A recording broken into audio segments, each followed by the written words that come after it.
আজকে ক্যাপ নিয়ে আসছি কেন কত? হ্যাঁ ইয়াসিন, আজকে ক্যাপ নিয়ে আসছি কেন? এই যে রোদ আছে না, রোদ যেন মাথায় না লাগে।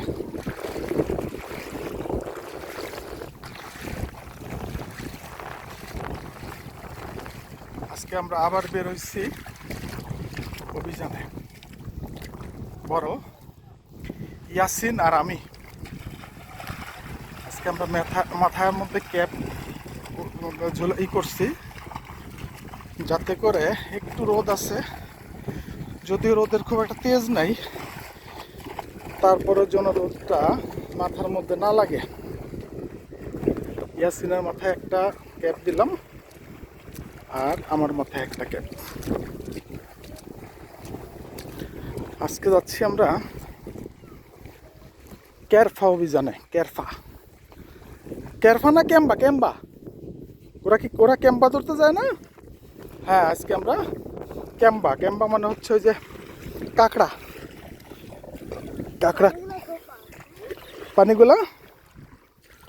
পানিগুলা মজা। ও ইয়া মানে মিষ্টি, ইয়া নাই, নোনতা না।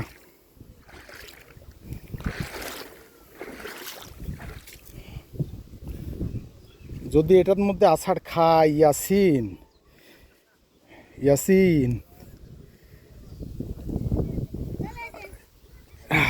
না, আষাঢ় খাই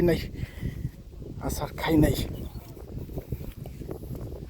ইয়াসিন সাবধানে, যে ওইদিকে কিন্তু পিছলা আছে, পড়ে যেও না, আষাঢ় খেও না।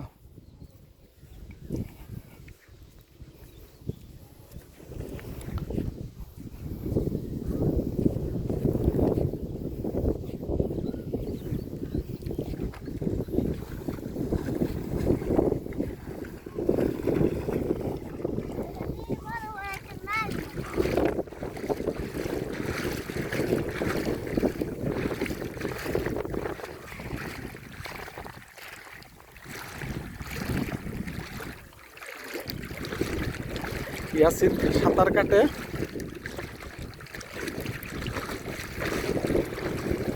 হাঁটু পানির মধ্যেও সাঁতার কাটে।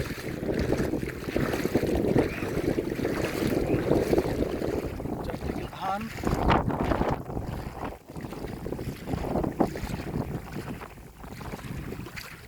আকাশটা বেশ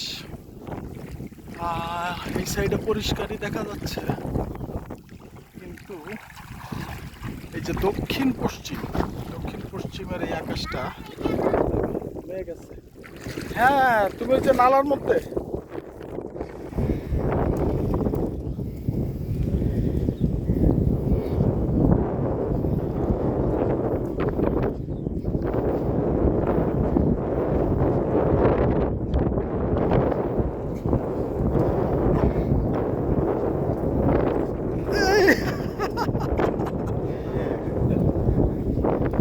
জাম করতে গিয়ে তো স্লিপ করছে। এইদিকে তো মনে হয় মাছ আছে ইয়াসিন, এদিকে তো মনে হয় মাছ আছে। এই যে জোয়ারে পানি নেমে যাচ্ছে, মনে হলো মাছ দেখলাম।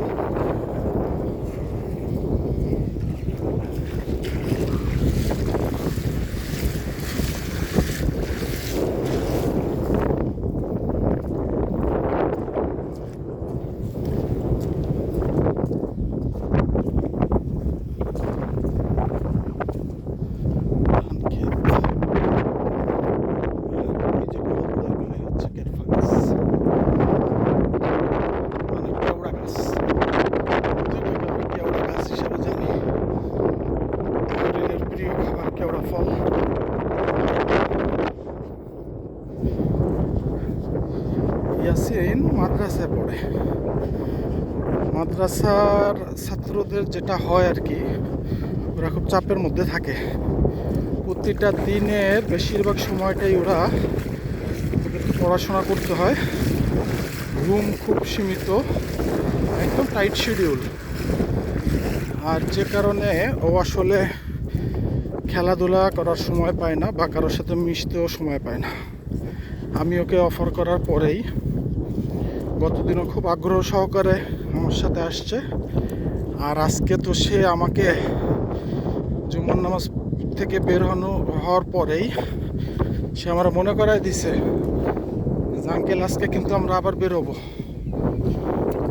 পরে আমি ওরা টাইম দিছি 3:30, ও ঠিক 3:30টায় চলে এসছে। আমি দেখলাম যে এদিকে পানি আছে, অনেক জোয়ারের পানি, একটু পরে পরে নামি, এই জন্য আমি একটু লেট করে 4:45টায় বেরোইছি।